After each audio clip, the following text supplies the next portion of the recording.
तू कौन भतीजी जी?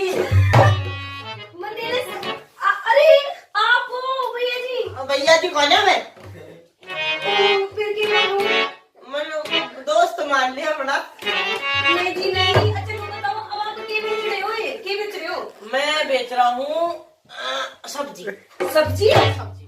पर पहले तो आप कुछ और बेचा करते थे। हाँ, अब मेरा मन बदल गया, मैं सब्जी बेचने लग गया। पर मुझे तो सब्जी कौन चाहिए? तो तन कैसी है? मुझे तो कुछ और चाहिए। कुछ और चाहिए? हाँ कुछ और तो कौन है मेरे दौरे? ये लेती हो तो ले ले देगी। ना मुझे पता है क्या चाहिए। आप मुझे उला के दोगे। अच्छा हाँ क्या चाहिए बता। सुन ले मेरी बात।